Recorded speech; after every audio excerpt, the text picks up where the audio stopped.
Good morning, everybody. It's Jeff Goldberg for the Sales Pro Network. It is Friday, December 15th.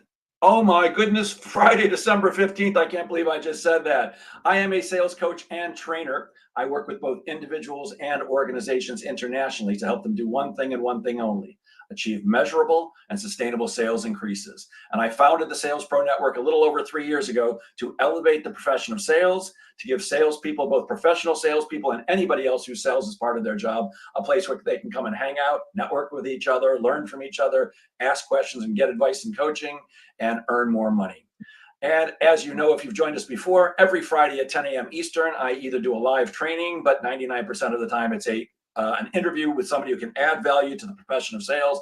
And once again, my friends, I have not let you down. But before I introduce our guest, I did just say it's Friday, December 15th. That means there are 10 days till Christmas. And I'm looking real quickly at, that means there are 6 selling days until Christmas. So here's my advice. Now's not the time to give up. There's still time to close business. If you've got something in the pipeline that's close, there's still time to close it.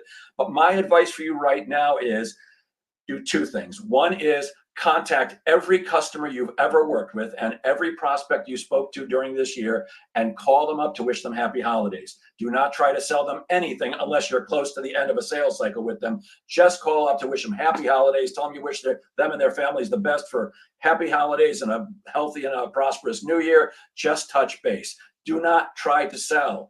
Just be a human, because people buy from humans. People buy from people, typically not companies. Now, if you're Nike, yes, you're buying from a company, but most of us are not Nike. So remember, be a human, get in touch with people. The other thing I would urge you to do is sometime between now and the end of this year, and I think you should put this on your calendar almost immediately, schedule at least an hour to set out your goals for 2024. Dr. Maxwell Maltz, who wrote the book Psycho-Cybernetics, says we are born with a success mechanism in our brain. In other words, we pop out of the womb born to be successful. But he also says your success mechanism needs something to focus on if it's going to reach your success. And what you focus on, what your success mechanism focuses on, is your goal. So please schedule some time to actually invest in yourself. Write down what your goals are. And then here's the next part. This is a little longer, but I promise you, it works for all my coaching clients. Write out a business plan for how you're going to achieve that goal. And when I say business plan, I'm not talking about a plan you would take to a bank to get a loan. I mean, from January 2nd or 3rd, whenever you're coming back after the holiday, till December 31st, what are all the steps you need to take in order to achieve whatever that financial goal is?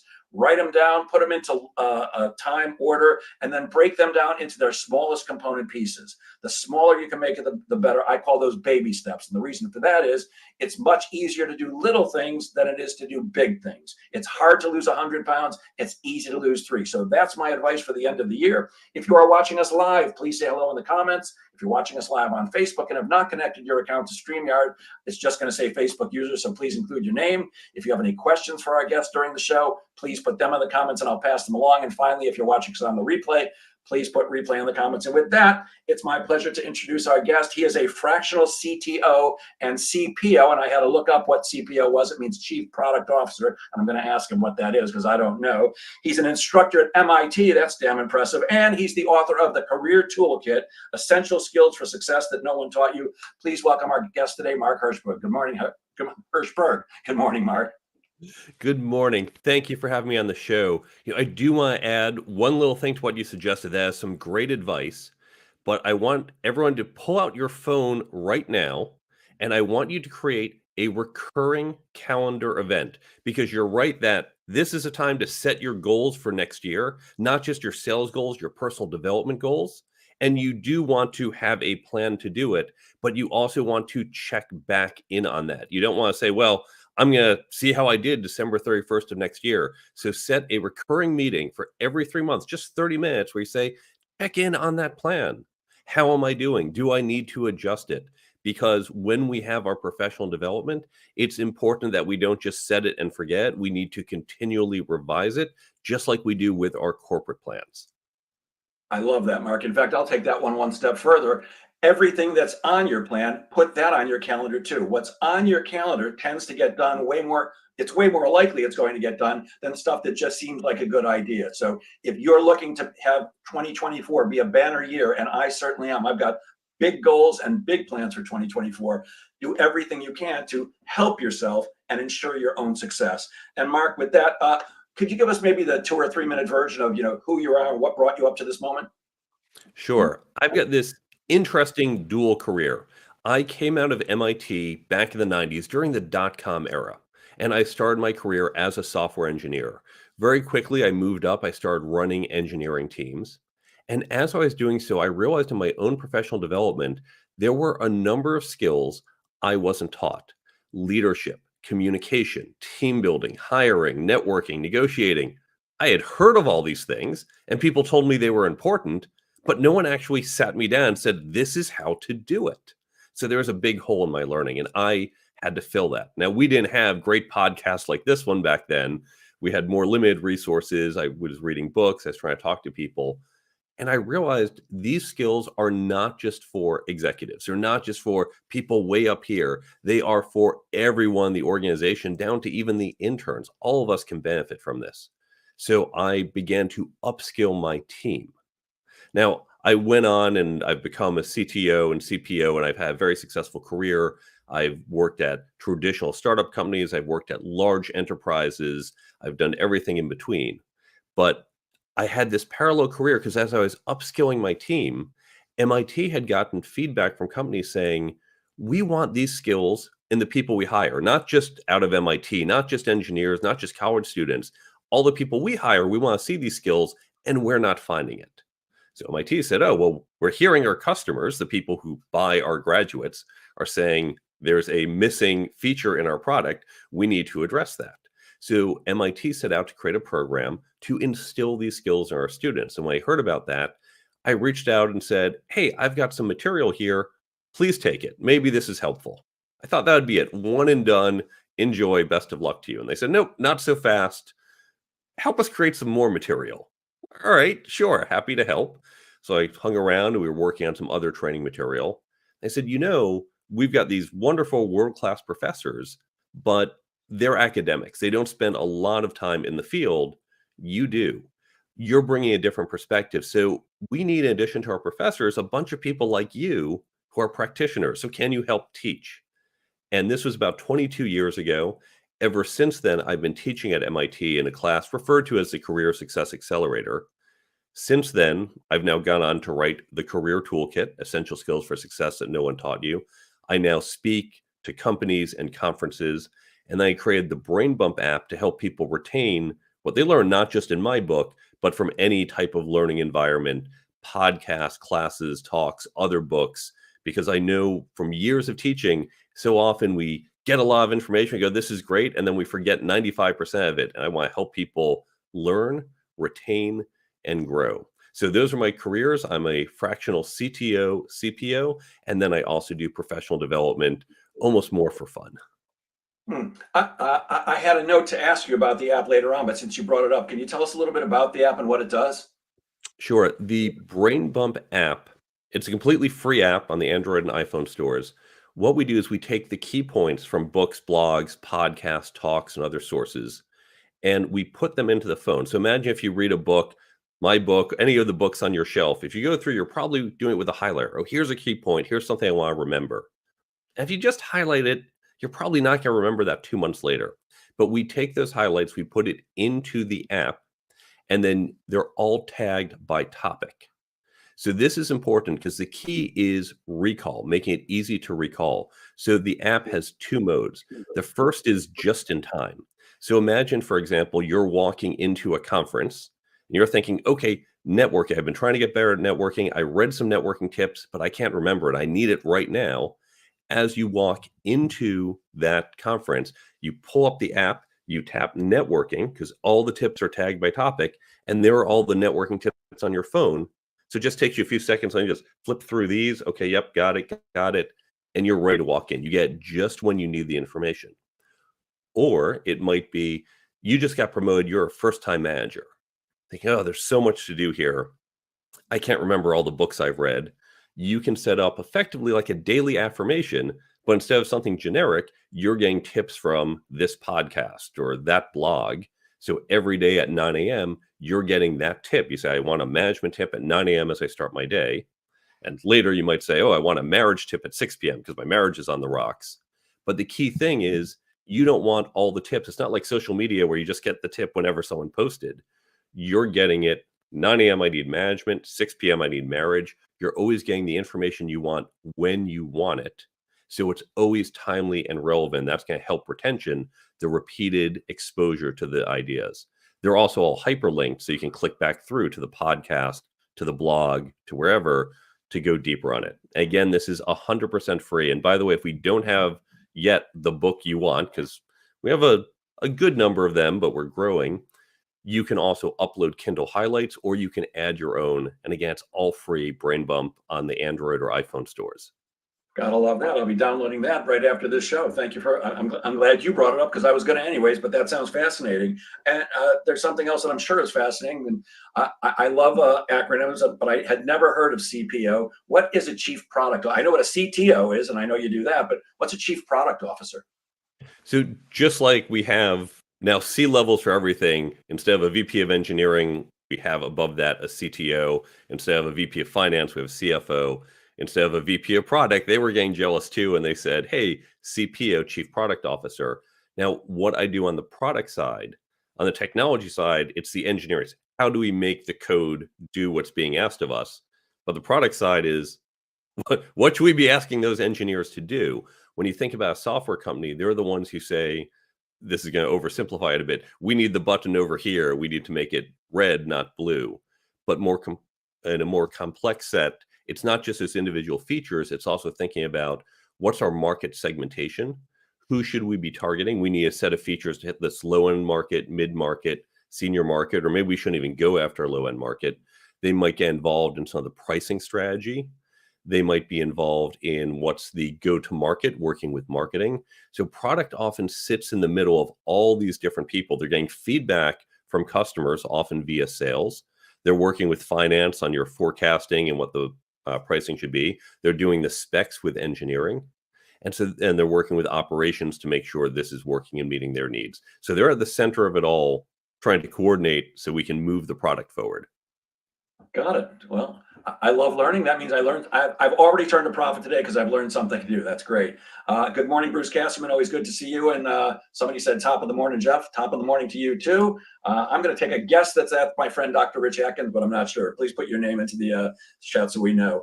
So as a CPO and a CTO, I'm assuming that you get a lot of people reaching out to you on a very regular basis to try to sell you stuff. How many times a day do you get guys like me trying to pitch you? I get 5 to 10 inbound requests a day. Now that comes to my personal email. That comes to my work email or work emails because I'm a fractional CTO. It comes on LinkedIn. It comes via SMS. It comes via the phone. And it is annoying as hell. It is the bane of my existence. Got it. By the way, that was my friend Michael North who said top of the morning. Sorry, Michael, I confused you for somebody else. Good to see you, my friend.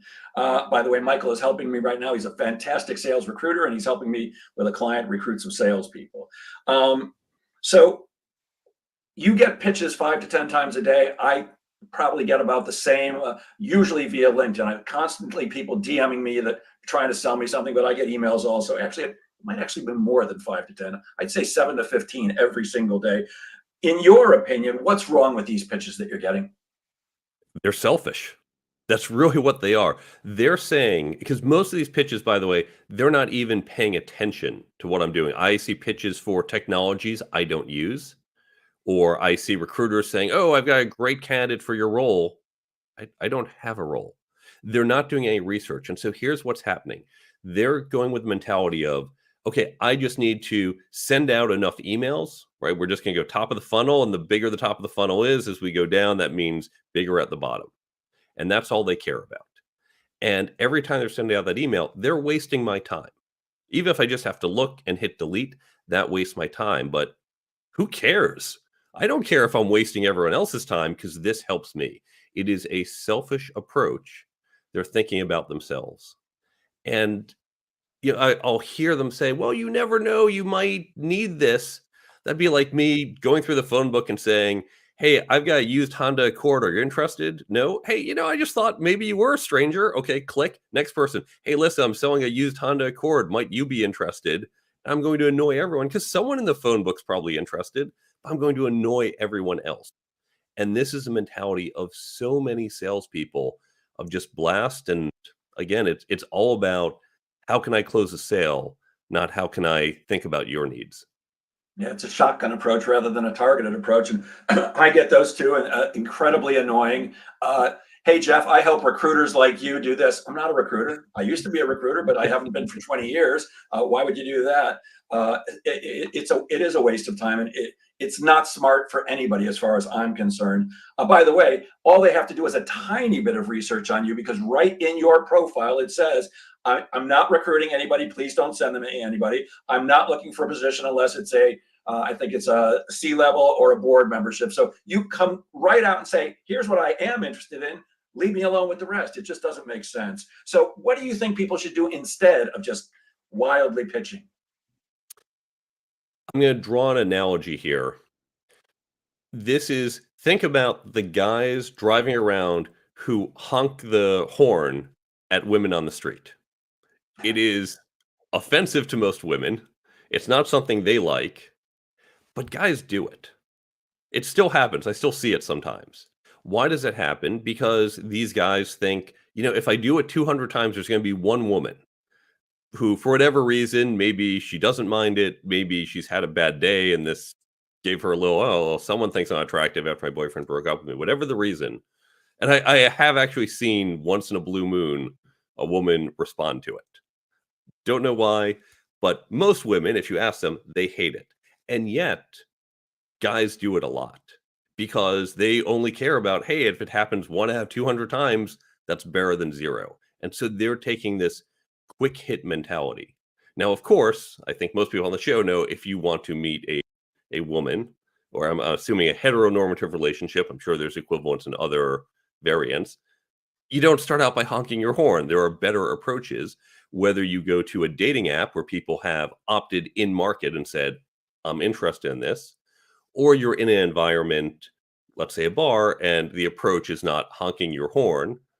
It's something walking up and saying hello or sending over a drink or whatever.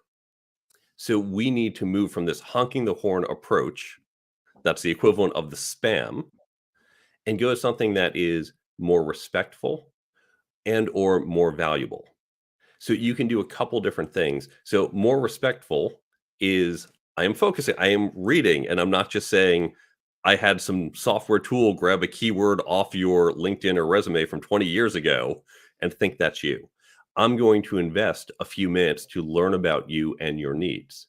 Now that takes up my time as a salesperson, but it's going to get a better response and it shows respect to you, which, as you said, people buy from humans. And if you're not showing them respect, they're not buying from you. Even better, if it's possible, now this is a lot more work, add value, give them value. So here's a simple example. I used to do lead gen marketing. I was at companies, and what would happen, our customers were selling, let's say, a firewall. So what we tell them is say, write up something about firewalls, not your firewall, not a sales pitch. Write up the top 10 things to look for in a firewall, or firewall trends in 2024, whatever you want to call it.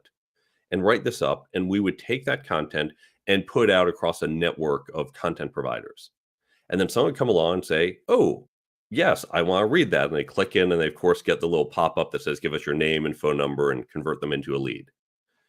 Start by giving them value. Now, of course, the only people reading this, people in market. When I get a sales pitch and someone says, I have software, I've got candidates. Yeah, I'm sure you do. And if I say no to you, someone tomorrow will offer me the same thing. So I can say no 100 times in a row. It's not going to affect me. But can you give me value? Can you say, hey, here's a report on the state of hiring in your industry? Oh, hey, thank you. That's helpful, and I'm going to remember you. Can you give me, here's some analysis, not analysis, here's why our product's better than the others.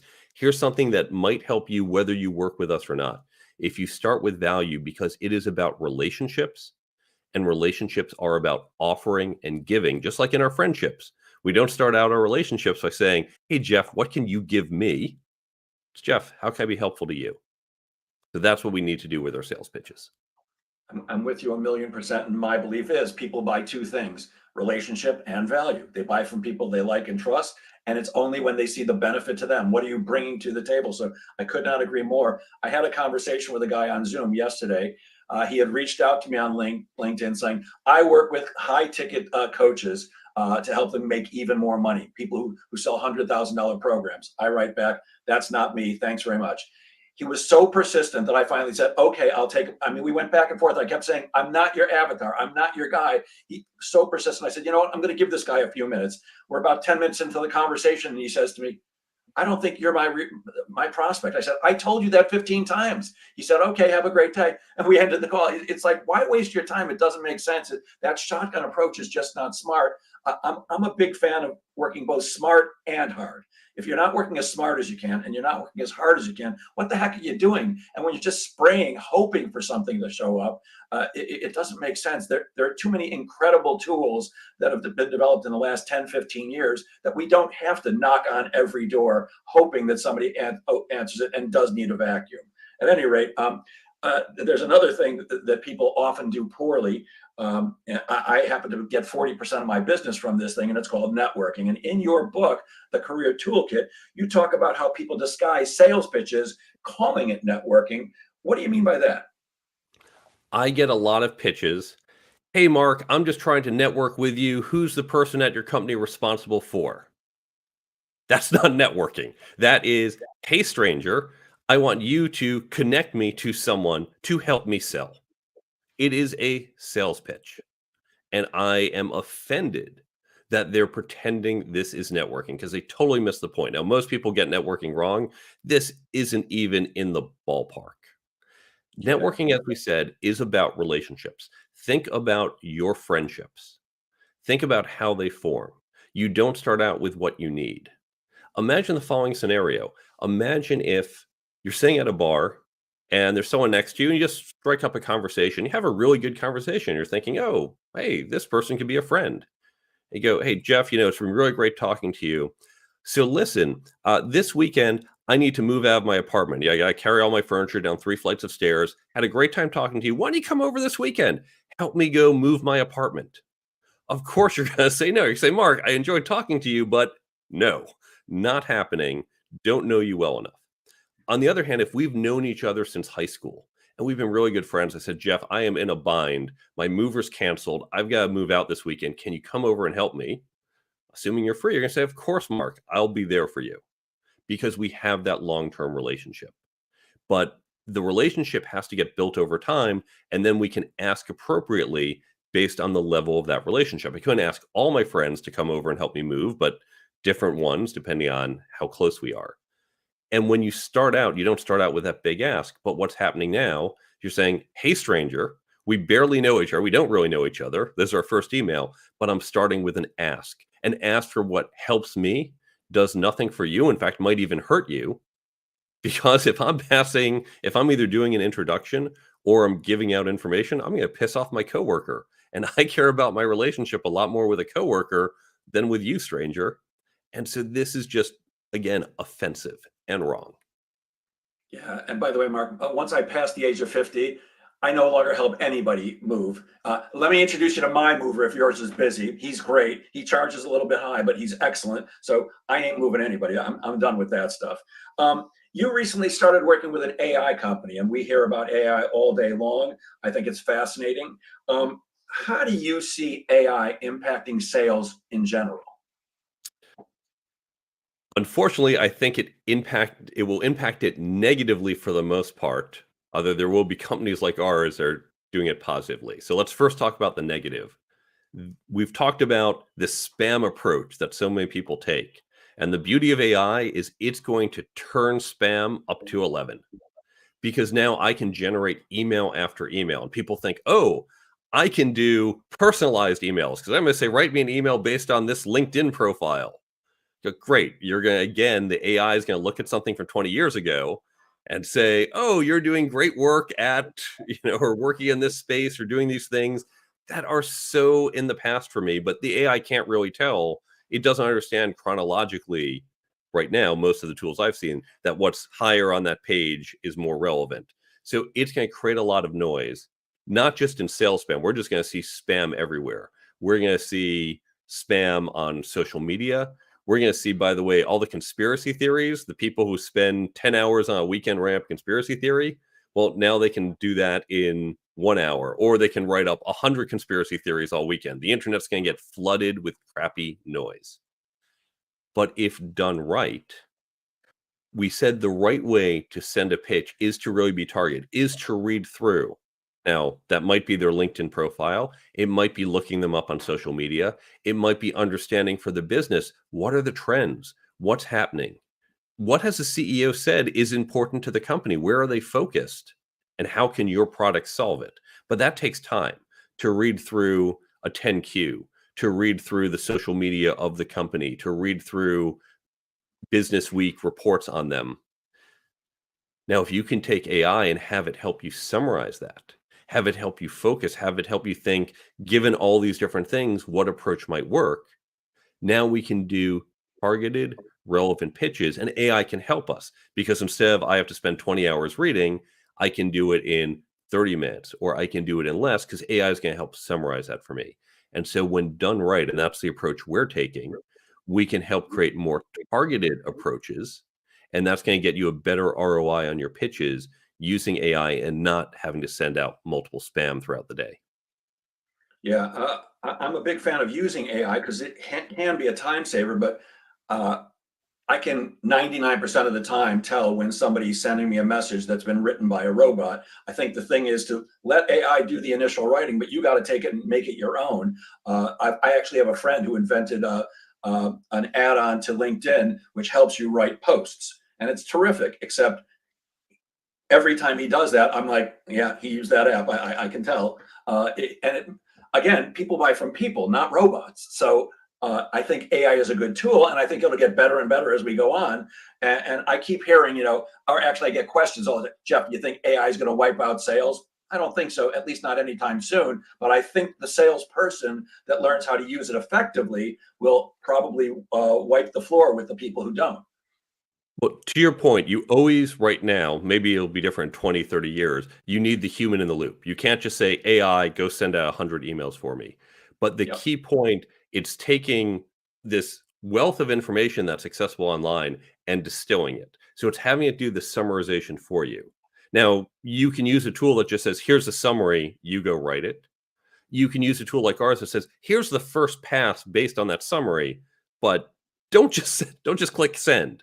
We're going to give you that template, but you, the human, should really customize a little more, because you've got the final say. That's why we have you, the human. You're the expert. So take that, but that's going to save you, again, all that research and that initial draft. And then you can do the final tweaks. And so you get a lot more efficient. And now you can focus. Now, this is the key. It's focusing on relationships, because it's not about sending out however many emails you can throughout the day. That's the old way of selling. Here it's on the relationship. We're saving you all these hours of research that you should be doing. And with that extra time, focus on the relationship, focus on having conversations, adding value. You gave the example right now, send out all the just, hey, happy holiday emails. Well, that takes time. That's time away from sending those spam emails or reading the report. But great, you've got that time now to send those emails, to send a happy birthday to someone, to make a note that, hey, this client happens to be really into comedy. I know you and I both do stand-up comedy. Oh, you know what? I just saw an article on stand-up comedy and what's happening. I'm going to send this to the client. It's going to say, hey, I saw this. I was thinking of you. And you've got the capacity to do that, because you're not just saying, oh, I've got to send out 200 emails today. So we're freeing up time from the mechanics, from the email to the higher level relationship building. And that's where salespeople will continue to add value. Great. And just for clarity, I did not say email everybody. I said call every one of them, make that personal touch. And I know nobody wants to do that, but pick up the damn phone. Even if you're leaving, I love email. It's an amazing tool. It's fantastic. Except if I email you a birthday card, it's not the same as me going to Hallmark paying $5, writing you a note, putting a stamp on it, it makes a bigger impact. So I say, call, my friends, please call. And Michael Norris says, love that perspective, Mark, about AI enhancing your productivity.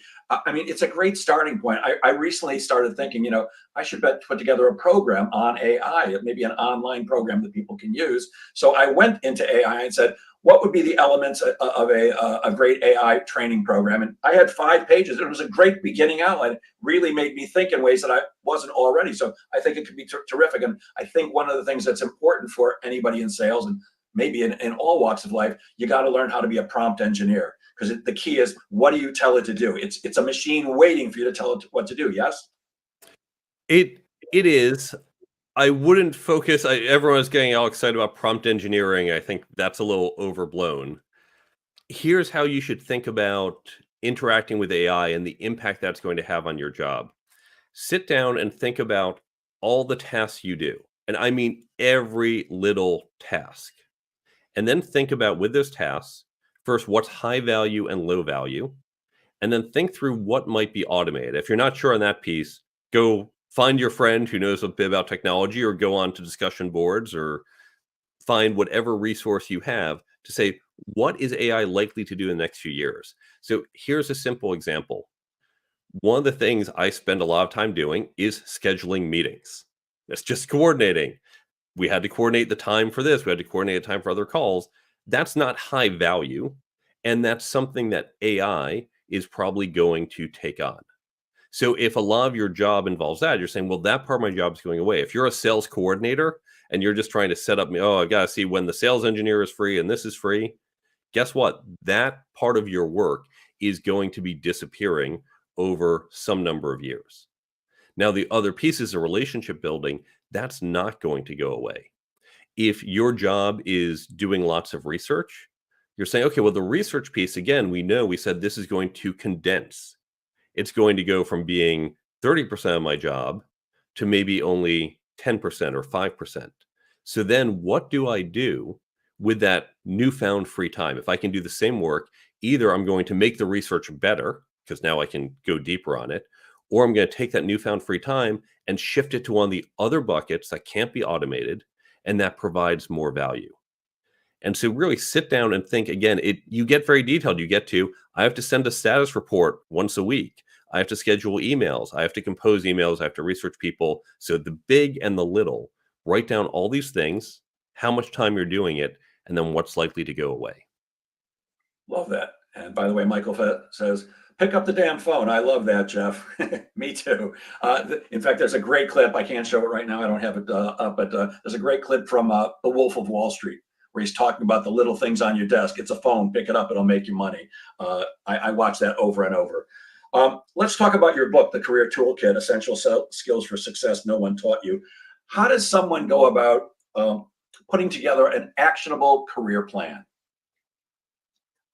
So many people just think, okay, I want to get to that next level. I want to get the promotion. I want to be a director in 3 years. So cross my fingers, hope I get it. That's it. There's no actual work. Now think about your colleagues in product, in marketing, in engineering. They never say, well, we want to get these features out in a year. Let's cross our fingers and hope we get there. What are they doing? They create a plan. They say, if we want to be here in a year, where do we need to be in 10 months, in 6 months, in 2 months? They create that plan. And then, of course, we know the plan's never going to work out exactly as it's written down. And that's okay. So they do the check-ins. In engineering, we do Scrum every 2 weeks or so. We check in. How are we doing? What do we revise? And even halfway through, the CEO might come in and say, forget what you're building. We're going to throw out half of that. We're going to do something else. Okay, we're going to change our plan. And that's okay. And this is what trips people up, because they think, what if the plan changes? It's okay to change your plans. So you want to create that plan. You want to get to, what are the steps, not just the goal. As you said at the start of this particular episode, write down the steps to do it. But then you want to do that check-in every so often. Maybe it's every 2 weeks. Maybe it's once a quarter. Whatever frequency makes sense.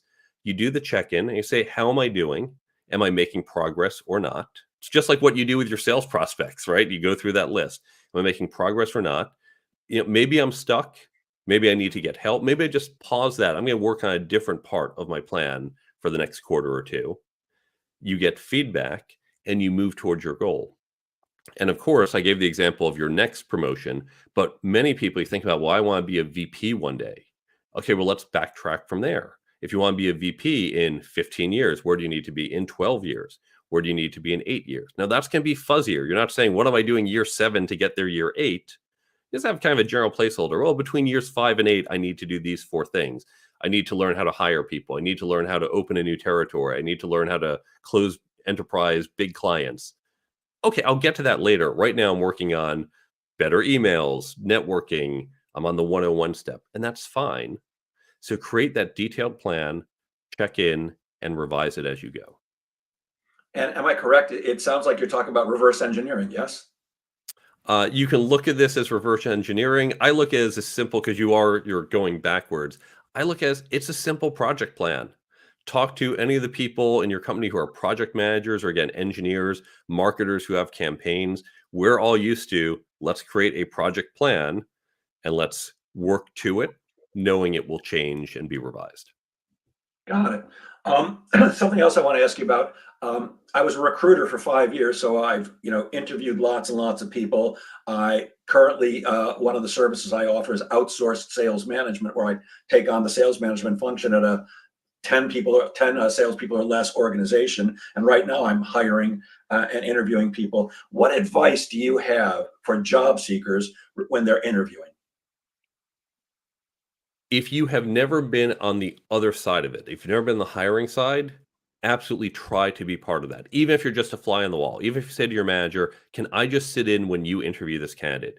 You are going to learn so much more. And by the way, the same thing probably applies to selling. If you can be on the other side and listen to someone else's sales pitch, not your company, listen to someone else's sales pitch, you're going, that's a dumb thing to say, or that was really smart. You can kind of step back and get the bigger picture, and it really makes you so much more effective. Because when we're doing it as the candidate or as the salesperson, we're just so in it. It's hard to take that step back. It's hard to go, did that really land well? Did that make sense? So you really want to get that experience, because it will help you be better in sales and in interviewing. I But love that advice.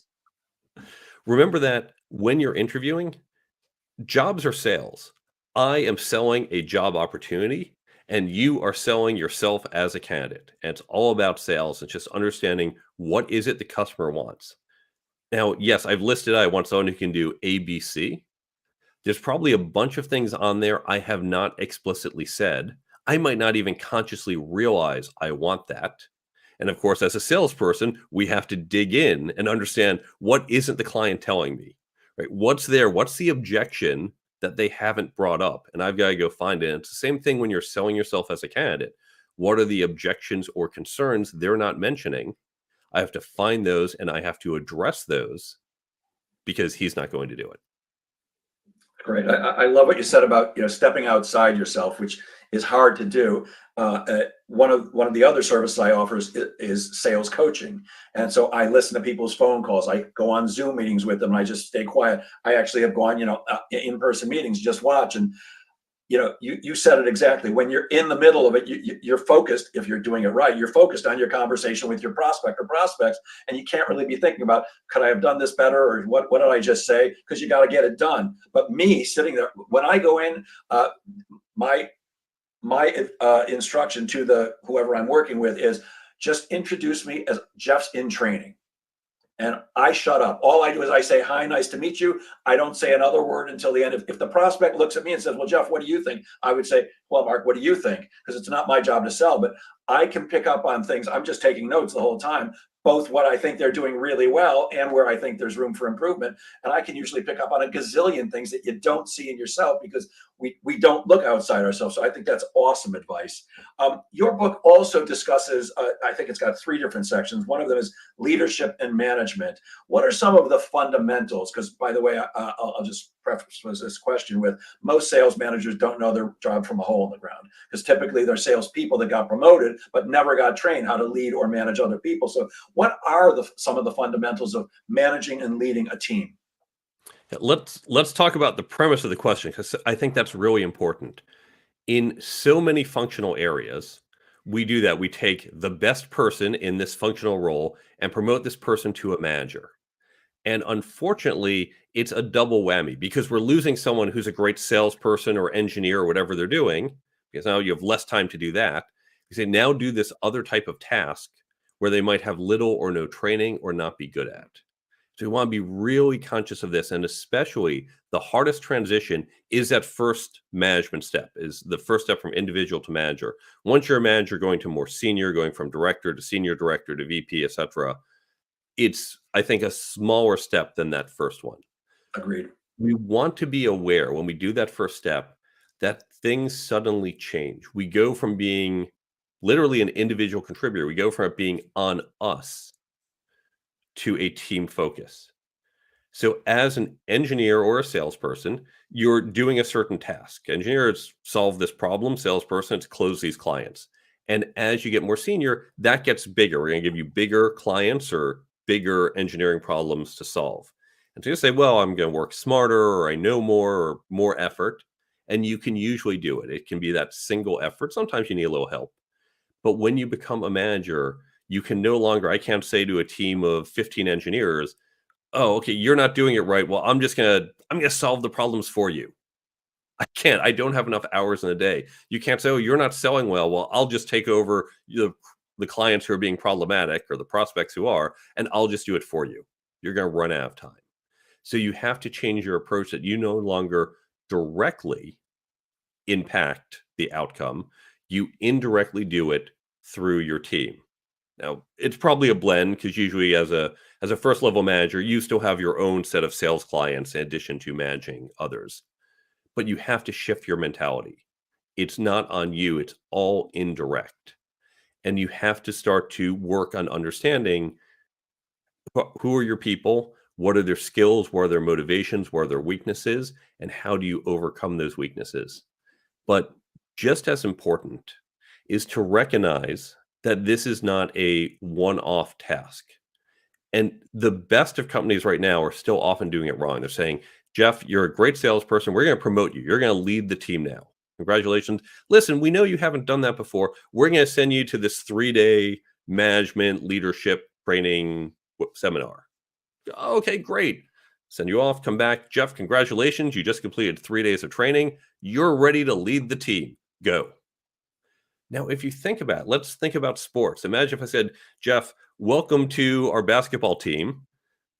I know you've played basketball before, but we're going to send you to a 3-day training program. Okay, welcome back from a 3-day basketball clinic.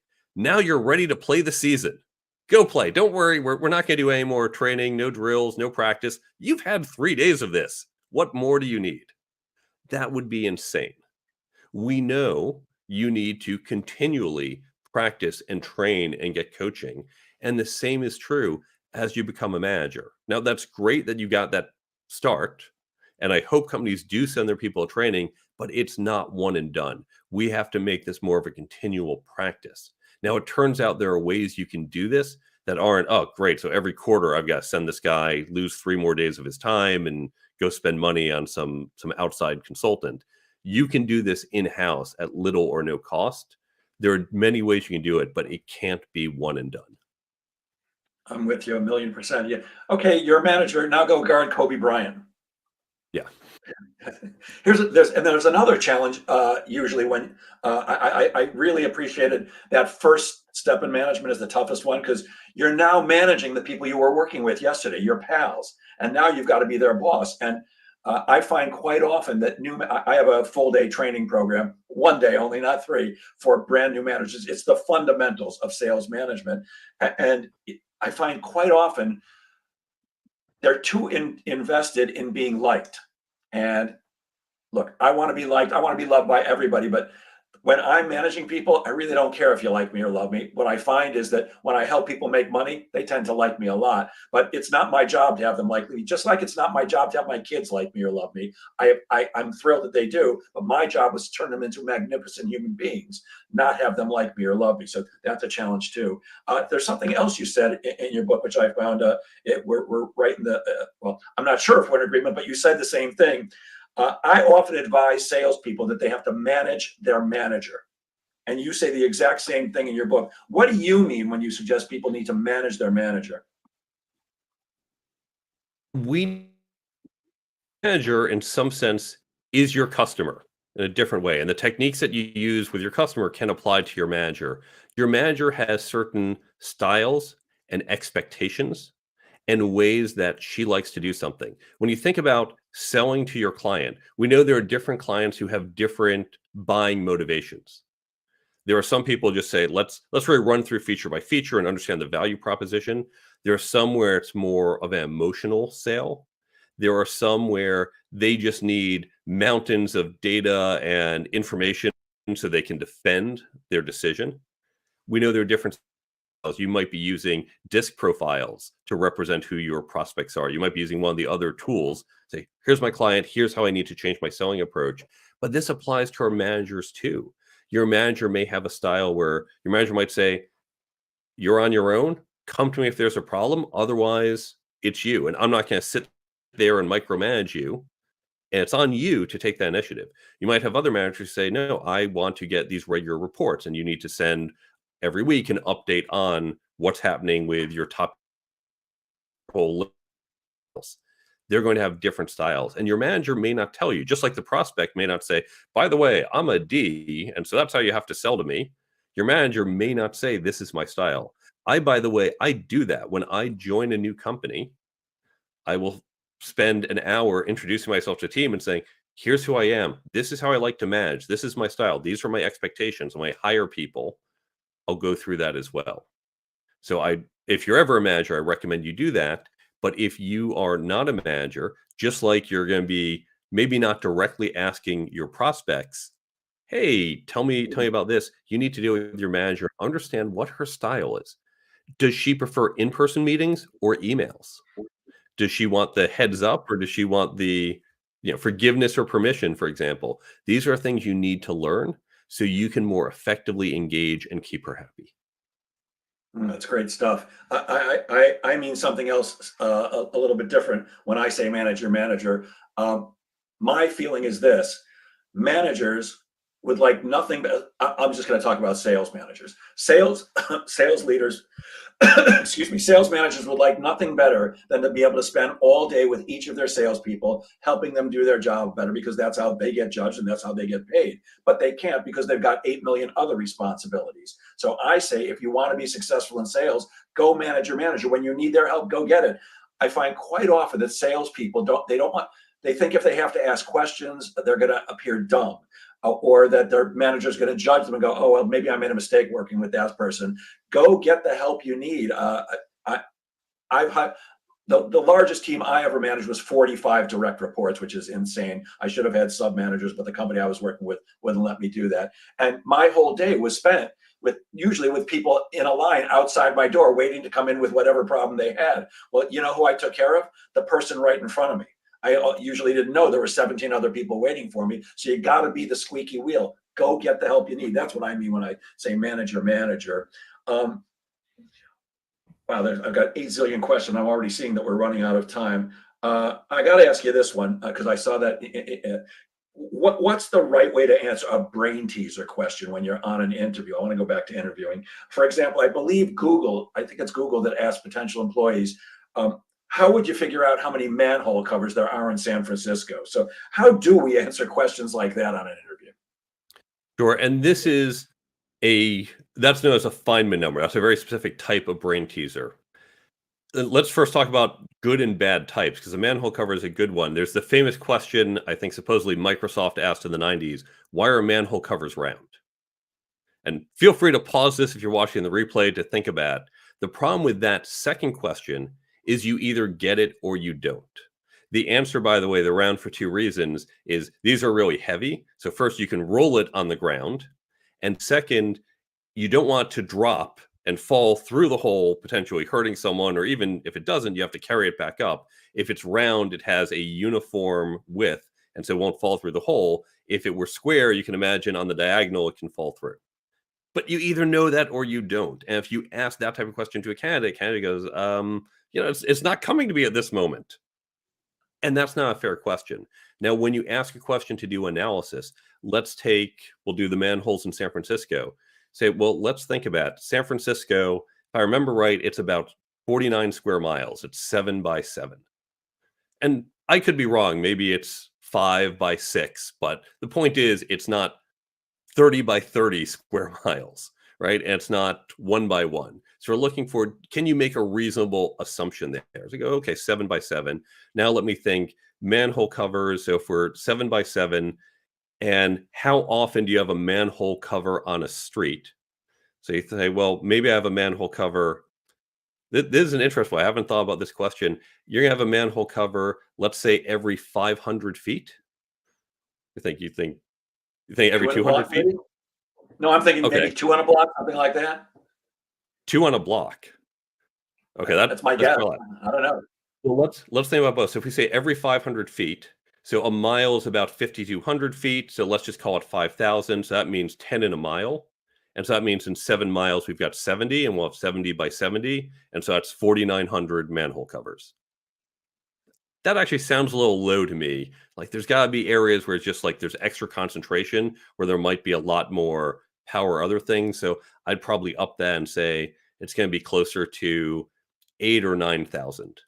That would be my guess. I'm gonna have to actually try and look this up later. Now you're saying there's 2 on a block, and okay, that's fine. I might say, well, now a block is 100 feet, and therefore you've got 50 blocks in a mile, and we said 7 miles. And of course, actually, even then you might say, well, we know, for example, if you know San Francisco, you've got the Presidio. There's not a lot of blocks with houses, and so it might be lower there.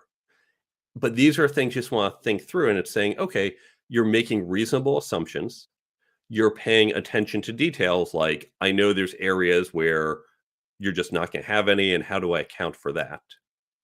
It's not, what you don't want to do is just say I'm going to think about this for 2 minutes and just say 36 or 36 million or whatever number you give. You want to show through your thinking, because honestly it doesn't matter whether it is 1 manhole cover every 500 feet or it's 2 a block. As long as you're not saying it's 7 per block, we're going, that's insane, or it's 1 every 10 miles, that's also insane. You're making some reasonable assumption. You're showing that you can do that. You're showing that you're thinking through step by step. I'm going to break down the problem this way. I to here's the grid distribution. What do you want? And so it's just showing how you think. It's not whether you get the right answer or not. But the worst thing candidates do is they sit there in silence, try to do in their head. And so it's okay to think and say, well, I'm doing this. You know what? That doesn't feel right. Hold on, something's wrong. I'm going to try this approach, because we're trying to see how you think. Yeah. Yeah, the interview is not looking for how many manhole covers there are. It's how would you figure out how many manhole covers? They want to see, do you have a brain? Can you think? So there's something else you talk about, which is being a good question asker. And I suggest that one of the 3 traits of all great salespeople is you have to be able to ask great questions. You also have to listen to the answers, and you have to be able to tell great stories. What are some of the ways we can become a better interviewer, a better question asker?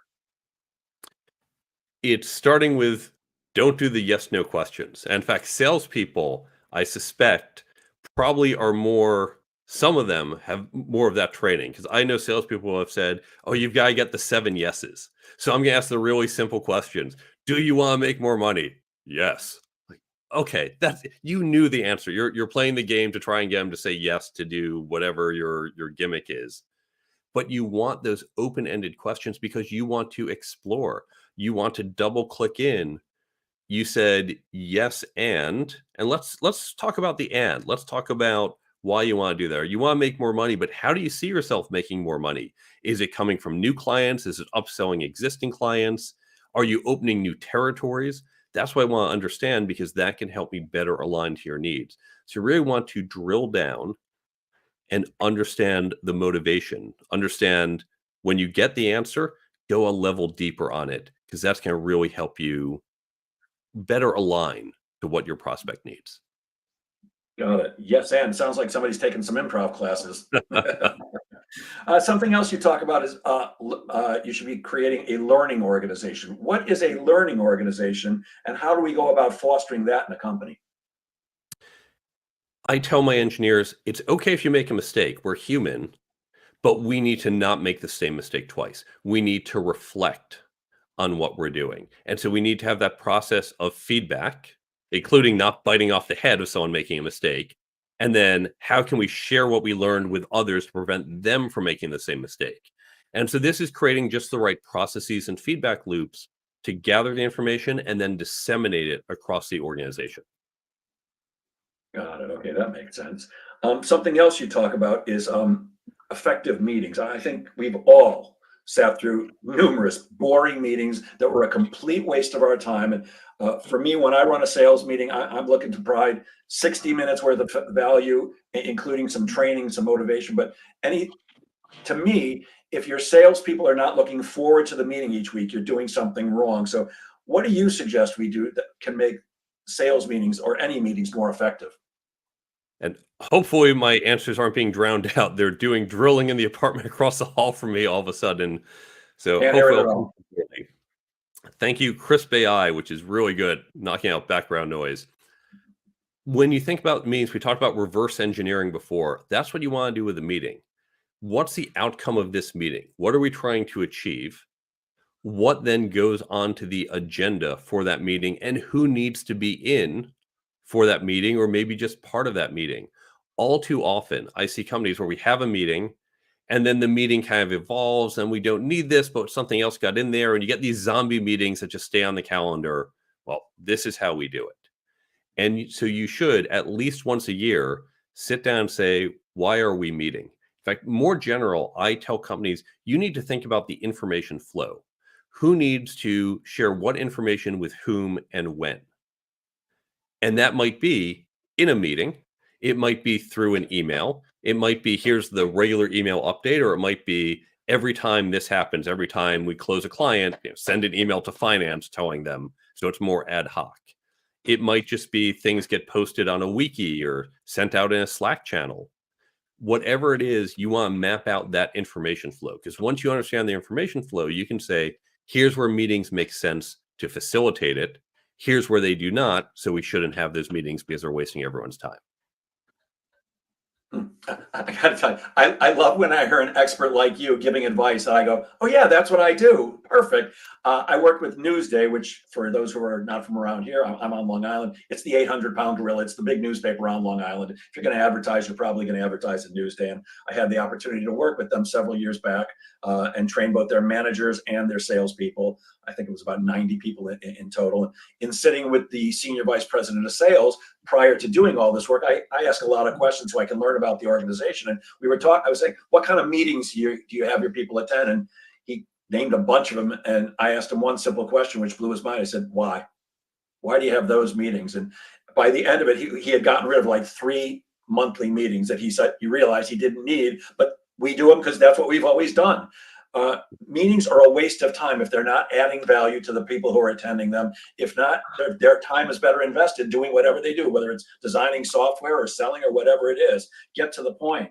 Oh boy, we're out of time. I have 50 more questions that I wanted to ask you, Mark. We might have to ask you to come back here in the new year. Before we go, though, if you would, I'm going to share my screen. Would you please tell people who are interested how they can reach you? I'm going to give you 3 different websites. We're going to put one on the screen. The first is the book's website, thecareertoolkitbook.com. And that has information about the book, where you can find it, Amazon, of course, and other places. Even if you don't get the book, there's a lot of free information and resources on there, so you can learn more about the book. You can get in touch with me, whether you have questions or whether you're interested in bringing me into your organization or event to speak. There's also a blog I put out every week. And on the resources page on that website, there's a bunch of free resources I give away, including how you can create a training organization completely free. I'm not selling anything. That first guide, the Career Toolkit Development Program, that's how you can upskill your organization. We've got questions for candidates, questions for hiring manager, whole bunch of resources and other things I recommend, all free on that page. I don't even gate it asking for your email. I'm not trying to sell you anything there. So that's all at thecareertoolkitbook.com. We mentioned Brain Bump earlier. So you can go to the stores for Brain Bump or go to brainbumpapp.com. There's a 90-second video showing how the app works, and you can download the app completely free, and you can use that to better retain things you learn and make it a habit. And then we mentioned I'm involved with a company building software, so you don't have to send out lots of spam emails. And that's Coverage IQ. Our website is coverageIQ.ai. And we have a tool that plugs into Salesforce to help you make better emails, better relationship-based sales. So coverageIQ.ai, brainbump.app, and the careertoolkitbook.com. Wow, no gate. You don't even have to give your email. You are a generous person, huh? If you want some of my stuff, you're going to have to give me your email. So you're a better man than I will. Mark, it's been a pleasure speaking with you. Thank you for sharing your brilliance with us so generously. And I will end, as I always do, by the way, there will be an interview next week. Come back next Friday, guys, and then we'll take a week off for the new year. I'll end as I always do. Please remember that sales is a game of making things happen. So get out there and make sales happen. Have a great weekend, everybody. Thanks again, Mark.